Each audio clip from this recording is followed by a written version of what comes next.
எல்லா புகழும் இறைவன் ஒருவனுக்கே உரித்தாகட்டும்.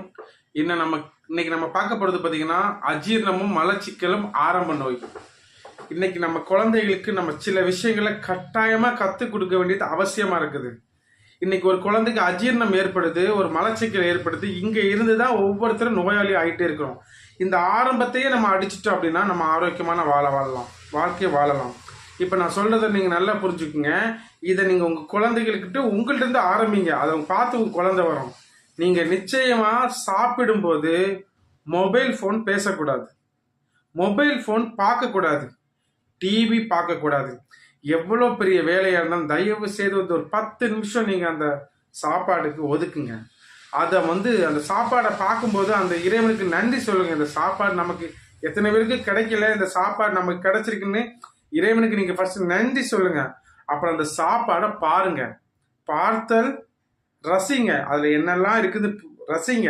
ரசித்தல், முகர்தல், அதை முகர்ந்து பாருங்க, அதோட ஸ்மெல்ல முகருங்க.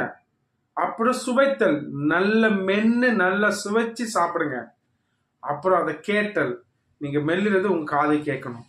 இவ்வளவு விஷயத்தையும் எந்த மொபைல் போனும் டிவியும் பார்க்காம நீங்க இதை செஞ்சீங்க, இதை பார்த்து உங்க பையன் படிப்பான்.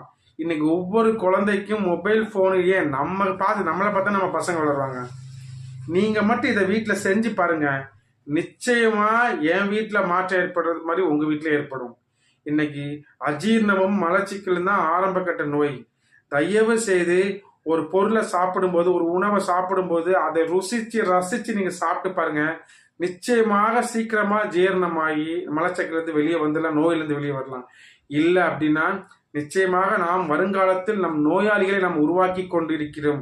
தயவு செய்து நீங்க சாப்பிடும்போது மொபைல் போனோ டிவியோ பேசுறதோ எதையுமே செய்யாதீங்க. இறைவனுக்கு நன்றி சொல்லிட்டு அதை ருசிச்சு மென்னு சாப்பிட பாருங்க.